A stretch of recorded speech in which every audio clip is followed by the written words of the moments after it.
हरिओम मेरे प्रिय धनु राशि के साथियों, 13 अगस्त 2025 का दैनिक राशिफल। धन योग का शुभ संयोग, चौतरफा लाभ और गणेश जी बनाएंगे आपको मालामाल। चलिए जानते हैं कैसे। आपका हार्दिक अभिनंदन है आपके ही ज्ञान दर्शन यूट्यूब चैनल में। शुरुआत करेंगे रोज की तरह दैनिक पंचांग से। तो 13 अगस्त 2025 का दिन बुधवार का दिन है। बुद्धि के दाता बुध ग्रह गणेश भगवान माँ दुर्गा को समर्पित दिन है। चंद्रमा का गोचर भी दिन रात मीन राशि में है। साथ ही तिथि की बात करूँ तो भाद्र माह के कृष्ण पक्ष की चतुर्थी तिथि के उपरांत पंचमी तिथि लग रही है।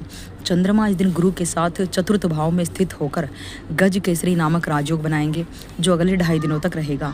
साथ ही इस दिन की आरंभ जो है सर्वात सिद्धि योग से होगी, आपके तमाम कार्य सिद्ध होंगे। इसके साथ ही उत्तरा भाद्रपद नक्षत्र का प्रभाव बना रहेगा। कन्या राशि में मंगल सप्तम दृष्टि से चंद्रमा को देखेंगे, जिससे धन लक्ष्मी राजयोग की कृपा भी बरसेगी। भाग्य आपका 95% साथ देगा। लकी कलर आपका ग्रीन रहने वाला है। तो देखिए, बुधवार का दिन माँ दुर्गा की कृपा से, गणेश भगवान की कृपा से इच्छित उन्नति का मार्ग खोलेगा, यानी आपकी इच्छा अनुसार उन्नति होगी। पारिवारिक सुख आपका बढ़ेगा और अधूरे कार्य एक बार फिर से आपके पूरे होंगे। आजीविका से जुड़े प्रयास आपके एक बार फिर से सफल होंगे। सत्ता या संगठन में आपकी स्थिति एक बार फिर से मजबूत होगी। आपको अपनी भाषा को बड़ा मधुर बनाकर रखना है। इस दौरान लोगों से बड़े ही प्यार से बातें करनी है, लोगों के साथ संपर्क बढ़ाना है।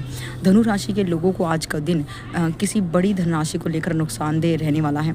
आपको कोई दुखद समाचार प्राप्त हो सकता है, जिस कारण आप मानसिक रूप से परेशान रहेंगे। हालांकि वो दुर्घटना आपकी लाइफ में घटित होते हुए भी नहीं घटित होने के प्रभाव देगी। राजनीतिक क्षेत्र के जातकों को कोई अच्छा पद मिल सकता है, लेकिन कोर्ट केस में नुकसान उठाना पड़ सकता है, क्योंकि इस समय आपके शत्रु सक्रिय हैं। शनि के ढैया के प्रभाव से आपकी लाइफ में कुछ दुर्घटनाएं, कुछ नुकसान और शत्रुओं की वृद्धि संभावित रूप से बनी रहेगी, लेकिन आप अपनी बुद्धिमत्ता से इन सब चीज़ों को दूर कर सकते हैं। परिवार में भी वाद विवाद की स्थिति उत्पन्न हो सकती है। वाणी पर थोड़ा संयम रखना है। जितना हो सके मधुर भाषा का प्रयोग करना। अपनी किसी भी योजना को दूसरों के साथ साझा ना करें, अन्यथा भविष्य में नुकसान उठाना पड़ेगा। आपका काम बनने से पहले ही उसको नज़र लग जाएगी और वो काम आपका फिर से रुक जाएगा। कानूनी मामलों में आपको जो है माँ दुर्गा की कृपा से शाम के वक्त राहत मिलेगी। कार्यस्थल पर किसी जूनियर के चलते तनाव बढ़ने की संभावना है। ऐसे में आपको सोच समझकर फैसले लेने होंगे। आर्थिक मामलों में भी सावधान रहने की आपको ज़रूरत है। कोई भी फैसला सोच समझ कर लेना ज़्यादा बेहतर रहेगा, अन्यथा धन बीच में आपका फंस सकता है।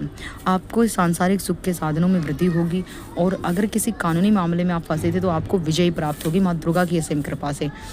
स्वास्थ्य आपका सामान्य रहेगा। भागदौड़ बहुत ज़्यादा होगी। खर्चे आपके ओवर होने वाले हैं, क्योंकि इस दौरान जो है आप अपने स्टार्टअप तैयार कर सकते हैं। आप अपनी ज़रूरत की चीज़ों पर खर्च कर सकते हैं। आप अपने परिवार के लिए कुछ ज़रूरी चीज़ों की खरीदारी कर सकते हैं। आवश्यकता के अनुसार भी खर्च करने के बाद आपकी स्थिति काफ़ी प्रभावित होगी, लेकिन उसके बावजूद भी आप हिम्मत नहीं हारेंगे और अपनी मेहनत को बरकरार रखेंगे। इस दिन दुर्गा चालीसा का पाठ करें, गणेश जी को दुर्वा घास अर्पित करें, सिंदूर की डिब्बी अर्पित करें। इससे आपके संकट, कर्ज, रोग दूर होंगे।